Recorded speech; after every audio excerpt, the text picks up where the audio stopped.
Salut à tous les amis sérivores et cinéphiles. Aujourd'hui on parle d'un film que beaucoup attendaient avec impatience, Mufasa, le roi lion.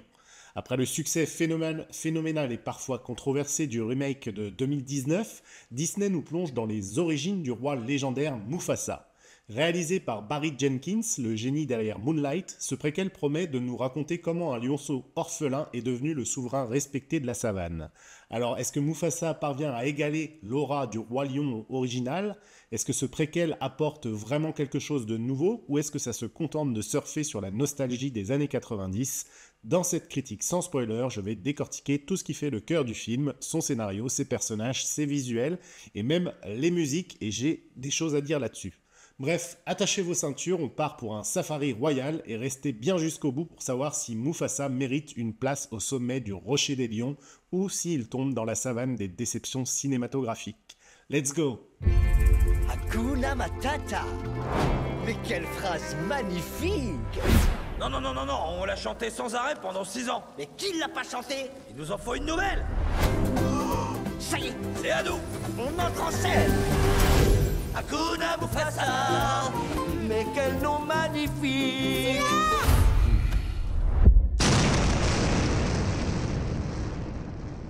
Pour comprendre ce que Mufasa, le roi lion, cherche à accomplir, il faut se pencher sur son contexte et sa place dans l'univers de Disney. Réalisé par Barry Jenkins, un réalisateur oscarisé connu pour ses œuvres poignantes comme Moonlight, ce film marque une incursion dans un registre très différent pour lui. Disney mise gros en confiant à Jenkins ce préquel, espérant allier la maîtrise artistique du réalisateur à la puissance émotionnelle de cette franchise. Ce projet est né directement du succès commercial du remake photoréaliste du Roi Lion en 2019, qui avait divisé les spectateurs malgré ses performances au box-office. Le but ici, explorer les origines de Mufasa, ce roi qui a marqué toute une génération, et offrir un contenu inédit, contrairement au remake qui reprenait quasiment plan par plan l'original de 1994. Ce film est donc à la fois une tentative d'élargir l'univers du Roi Lion et une manière de renouveler l'intérêt des spectateurs pour cette saga iconique. D'un point de vue technique, le film utilise la même animation photoréaliste que son prédécesseur. Ce choix divise toujours autant. C'est beau, oui, mais ça limite souvent l'expressivité des personnages, un élément crucial dans une œuvre émotionnelle justement comme celle-ci. L'histoire de Mufasa commence bien avant son règne légendaire. Nous découvrons ici un lionceau orphelin livré à lui-même dans les étendues sauvages de la savane. Grâce à sa résilience et à des rencontres déterminantes, Mufasa va peu à peu gravir les échelons pour devenir le roi respecté que l'on connaît tous. Le film alterne entre des flashbacks de son enfance et des scènes où les personnages de l'univers classique du Roi Lion racontent son histoire. Parmi eux, on a Timon et Pumba qui apportent leur dose d'humour bien connue, même si leur présence reste plutôt anecdotique dans l'ensemble. Les personnages clés incluent bien sûr Mufasa, le héros charismatique et attachant qu'on connaît, mais aussi son frère Taka qui dévoile son côté plus nuancé et complexe. Rafiki, fidèle à lui-même, joue le rôle de mentor spirituel et de guide. Tout se déroule dans un cadre visuel somptueux où la beauté naturelle de la savane contraste avec les épreuves et les trahisons auxquelles Mufasa doit faire face. Avec ce préquel, Disney tente d'étoffer l'univers du Roi Lion tout en livrant une histoire initiatique sur le courage, la persévérance et la manière dont nos origines n'empêchent pas notre destinée. Bref, passons à l'analyse. Viens, Kiara, je vais te raconter une histoire. L'histoire d'une destinée qui allait changer notre vie pour toujours. Bonjour, je m'appelle Taka, et toi? Mufasa! J'ai toujours rêvé d'avoir un frère. Taka, tu es le futur roi. Ne sympathise pas avec les lions errants. Je suis pas un lion errant. Je suis juste perdu.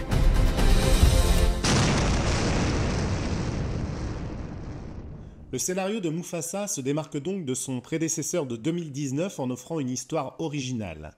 Ce préquel explore les origines donc de Mufasa et bien que l'idée soit captivante, la narration reste assez classique. Les flashbacks qui racontent l'enfance du futur roi sont bien intégrés au récit, mais certaines facilités narratives viennent ternir un peu l'ensemble. Des événements clés comme par exemple certaines trahisons sans en dire plus, ou la crue dévastatrice du début de film manquent de subtilité et paraissent parfois surtout trop rapides. Ces moments censés être des pivots émotionnels majeurs auraient mérité plus de développement pour mieux immerger le spectateur dans les luttes et dilemmes des personnages. Cependant, le film parvient à maintenir un rythme engageant avec un bon équilibre entre scènes d'action, moments contemplatifs et même encore quelques touches d'humour. Par rapport au Roi Lion remake de 2019, Mufasa prend davantage de risques narratifs et introduit de nouveaux éléments plutôt que de se contenter de recycler les succès du passé.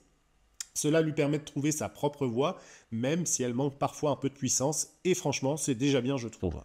Mufasa est sans aucun doute le cœur du film. On découvre le lionceau vulnérable mais résilient, dont le parcours vers la royauté est à la fois émouvant et inspirant.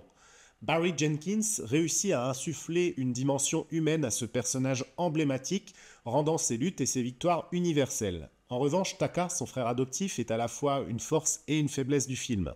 Son évolution est intéressante, mais son traitement manque parfois de nuances, rendant certaines de ses motivations trop caricaturales à mon sens. Là où le personnage aurait pu briller par sa complexité, il tombe trop rapidement dans des stéréotypes de méchants jaloux et manipulateurs.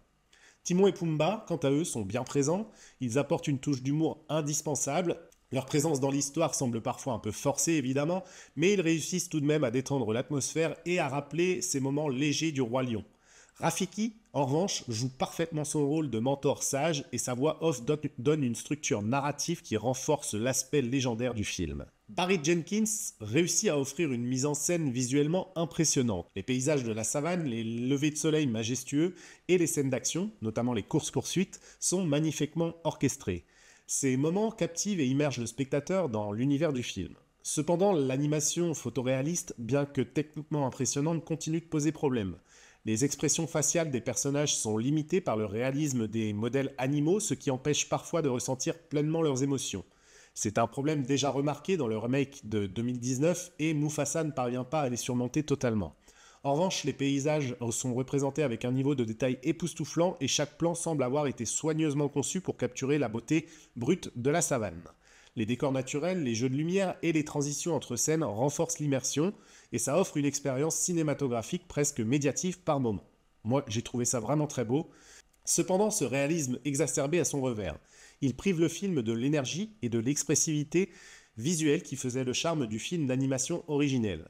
La magie visuelle est remplacée par une beauté contemplative qui pourra diviser certains spectateurs, mais ça n'a pas été mon cas. Sur le plan musical, Mufasa m'a franchement déçu. Les compositions manquent d'âme et d'impact. Elles peinent à s'intégrer harmonieusement dans le récit, là où les bandes originales du Roi Lion de 1994 et même de 2019 étaient des éléments mémorables.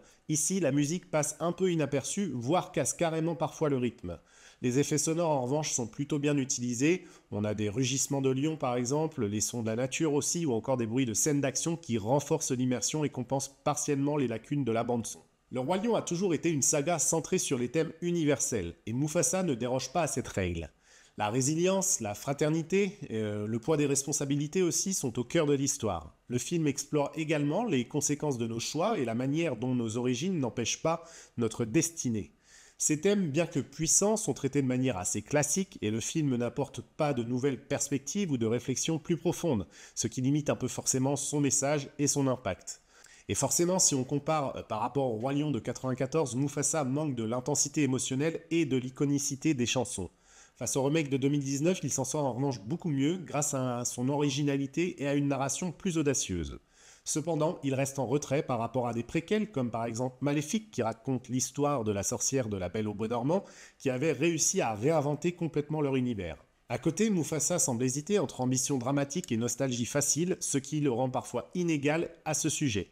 Allez, il est temps de donner mon verdict. Je vois la terre des lions derrière l'horizon. Vous devez trouver votre place dans le cycle de la vie.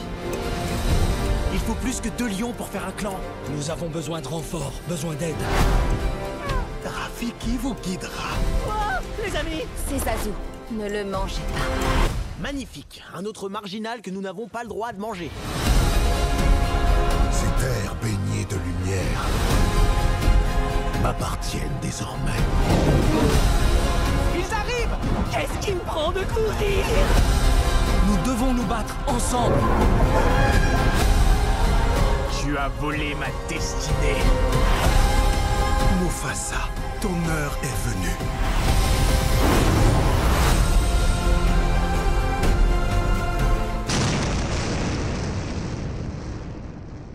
En conclusion, Mufasa le Roi Lion est une œuvre qui tente de naviguer entre hommage à un classique intemporel et exploration d'un terrain narratif original. Si le film impressionne par sa direction artistique et ses visuels somptueux, il souffre de faiblesses sur plusieurs aspects. Une bande-son en retrait, quelques facilités scénaristiques et des limites d'animation trop réalistes qui brident l'expressivité des animaux et des personnages. Cela dit, il reste difficile de ne pas être touché par l'histoire de Mufasa. Les moments d'émotion, bien que parfois assez fabriqués, réussissent à jouer sur la fibre nostalgique des fans du Roi Lion, et ça a marché sur moi, j'ai été souvent ému lors de mon visionnage. En fin de compte, Mufasa est un film qui ravira les amateurs de la saga, sans pour autant révolutionner l'univers du Roi Lion. Ça reste à mon sens un excellent film en cette fin d'année. Et vous, qu'est-ce que vous avez pensé de Mufasa ? Ce préquel vous a-t-il ému comme moi, ou au contraire il vous a laissé indifférent ? Partagez vos impressions dans les commentaires, j'ai hâte de vous lire. Si vous avez aimé cette critique, pensez à liker, à partager et à vous abonner pour ne rien manquer des prochaines vidéos. En attendant, on se retrouve très bientôt pour de nouvelles analyses ciné et en attendant, à ciao!